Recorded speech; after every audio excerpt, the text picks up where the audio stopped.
From the street like a maze between the endless building of Tokyo to the historic temple among the nature and the faraway island you can only access by ferry, Japan has lots of places to see. I still have lots of places I haven't visited, but these are the places I really enjoyed. I chose these places not only because I like the scenery and local foods, but also I really felt great being there. And probably the same for you. This list should start from the symbol of Japan, Mount Fuji. Mount Fuji is not just the tallest mountain in Japan. It's a symbol of Japan and always has been respected as a nature. Something I've seen from the window of the classroom since when I was a kid, but no matter how many times I see, I'm amazed by the beautiful impact of the mountain. You can see Mount Fuji from Tokyo too sometimes, but definitely it's better to go closer. The easiest place to visit to see Mount Fuji closer is Kawaguchiko or Yamanaka-ko that you can access by trains and buses. The amazing part of Mount Fuji is it looks identical from 360 degrees, but there are some character in every side. My favorite spot is Shiraito Falls, that you can see the Mount Fuji and the falls together. The underground water from Mount Fuji is coming out to the Shiraito Falls. Scenery that water is splashing out from different cliffs is spectacular. It's easier to visit here if you have a rent-a-car, but you can also visit by the bus. You can see Mount Fuji anytime on clear days, but it's definitely more beautiful when it has a snow-capped peak. And Mount Fuji is not always visible. According to the data of the Tokyo Government Building Observatory, in 2023, you could see for 135 days.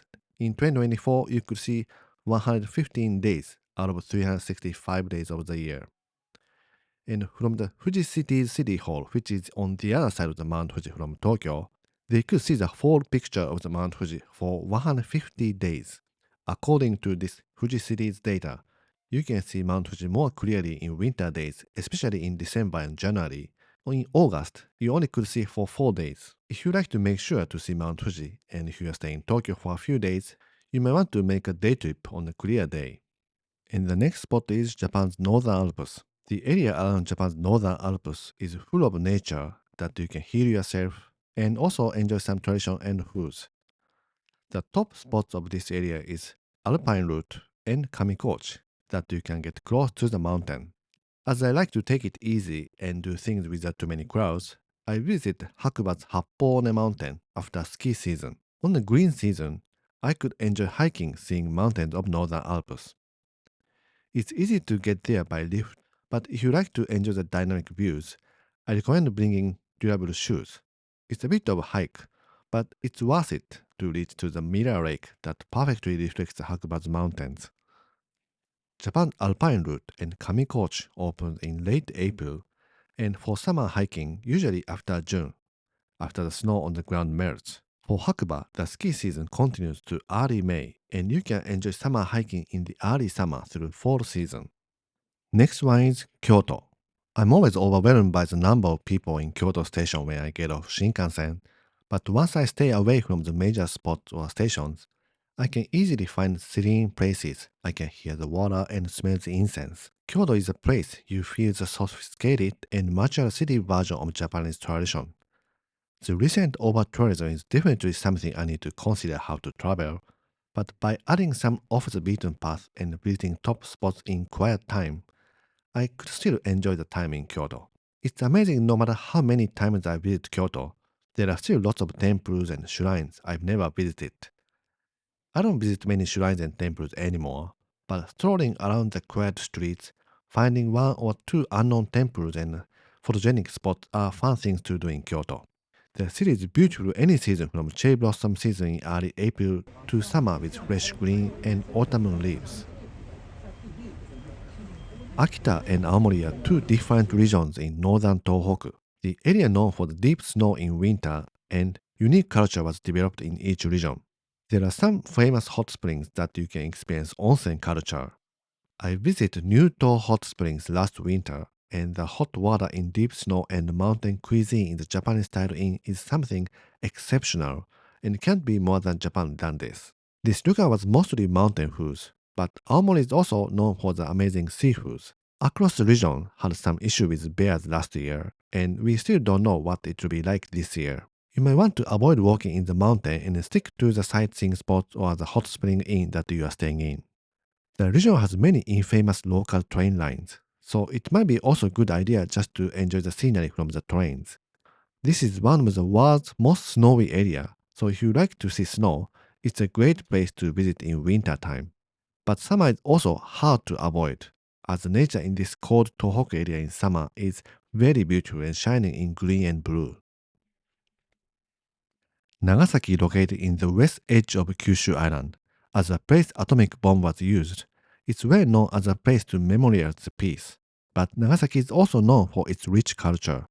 From its location close to the continent, the city once used to be the only port that was open to foreign country when Japan was closing its border for more than 200 years.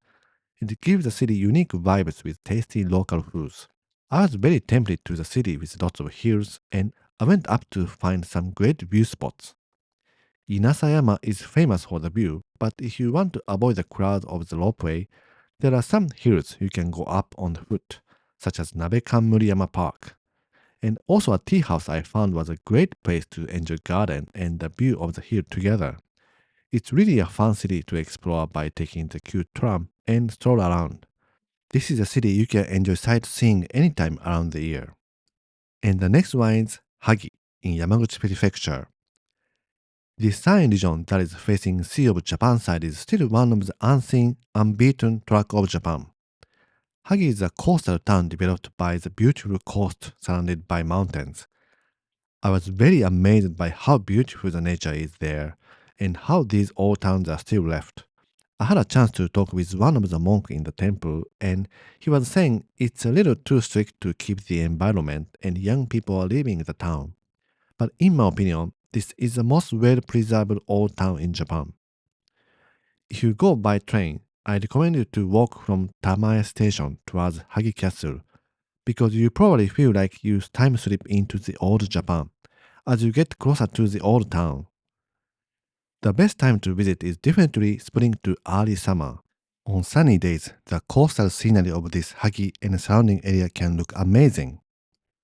And the next one is Iwakuni. This is also in Yamaguchi Prefecture, and another place I felt really great being there. It's famous for Kintai Bridge, and you can enjoy the quiet garden and old town under the Iwakuni Castle. I stayed at the hotel across from the Kintai Bridge, and I really enjoyed the walking in the area in the early morning and in the evening. The more I travel around Japan, I started to realize it's not easy to find a beautiful and peaceful place like this.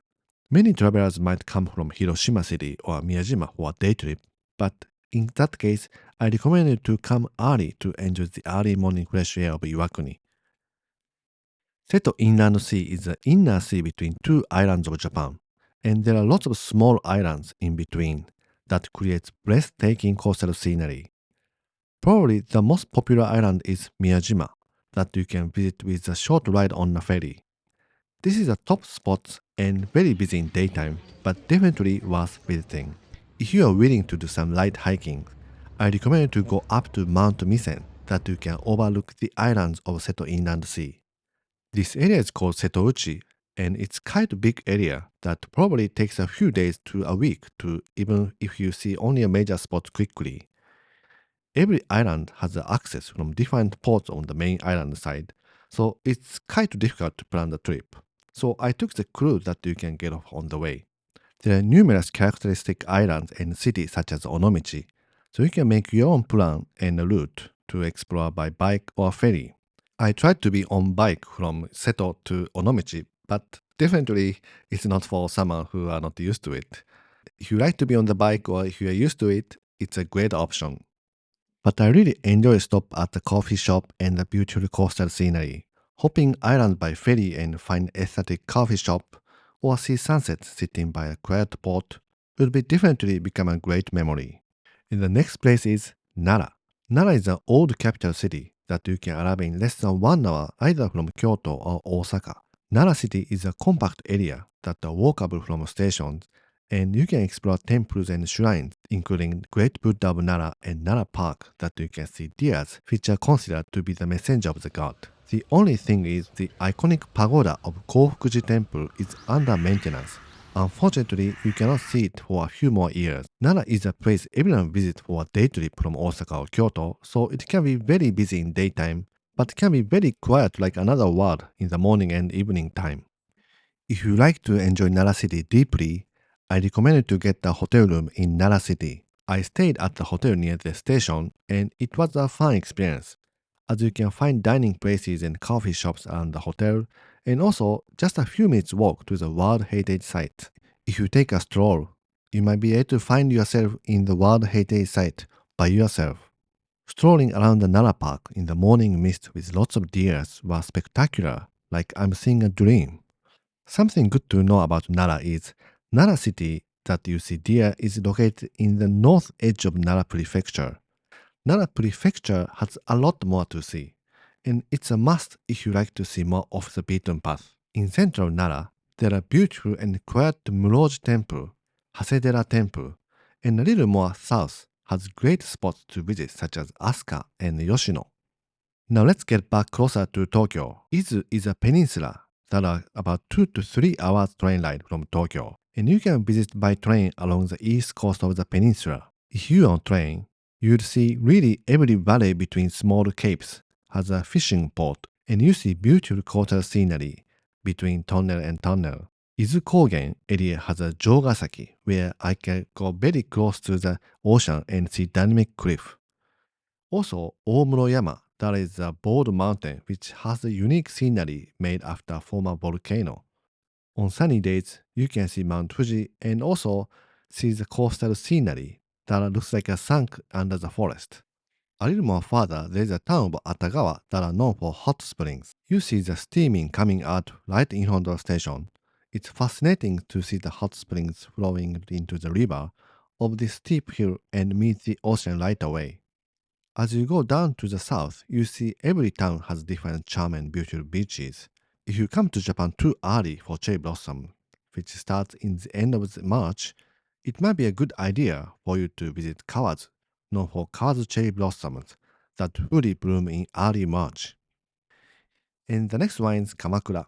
If you like to stay near Tokyo and you don't like to go so far away from Tokyo, Kamakura is definitely my favorite place that I'm sure you have a good time. Kamakura once used to be Japan's capital around 13th century. The area is surrounded by mountain and ocean and have lots of historic sites sank in the nature. You can visit and explore the seaside town with several different rides. After seeing some temples and great Buddha makes your legs tired, I recommend to sit and relax at Cape Inamunagasaki and see the Mount Fuji as you hear the sound of the waves.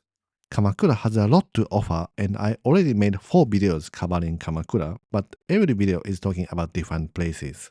The city is famous for hydrangea that you can see in late May or June, but across the year, it's a good season to visit Kamakura. In winter, you can see clear Mount Fuji, and in summer, you can dip in the water in the ocean. And the next one is Okinawa. Okinawa is a southern island chain that has a unique blend of Japanese and Ryukyu island culture. There are many islands to visit, but the island that has direct flights from Tokyo is Okinawa Island, Miyako Island, and Ishigaki Island. My favorite island is always Miyakojima Island. Among many beautiful beaches in Okinawa, the white sands in Miyakojima Island is exceptional. Recently, many hotels are opening in Miyakojima Island, like Rosewood and Hilton has opened recently, and Hilton's another brand, Canopy, is opening this year in 2026. But most of the flights are going to Okinawa Island's Naha City, which is a prefecture capital. If you like to stay near the Naha City without a car, you might be able to choose Kerama Islands that you can hop on by ferries. I've only visited Tokashiki Island, but floating in the ocean of the color called Kerama Blue with sea turtle, it was an amazing experience. And lastly, Tokyo. Tokyo is the economic, political capital of Japan and Japan's most populated metropolitan area. Tokyo is a city anyone with different hobbies, budget, favor can enjoy in some way. In 2026, long-closed Edo Tokyo Museum is reopening, and new Pokemon Park is going to open in Yomiuriland theme park in the western suburb of Tokyo. As you are in Tokyo, I recommend you to visit at least one observatory. Visiting top of the observatory Entering busy Shibuya crossing as a great way to enjoy the dynamism of the one of the biggest city in the world. If you are tired of the busy streets and stations, you can easily find peace in the shrine or park or by walking the streets endlessly continues. It was very difficult to choose, but these are my 13 choices to visit in Japan in 2026. But Japan has 47 prefectures and each of them has great places to see. Please let me know in the comments if you have any other places you felt amazing to visit. I hope you come up with a great travel plan for this year in Japan. Thank you for watching. Have a great trip to Japan.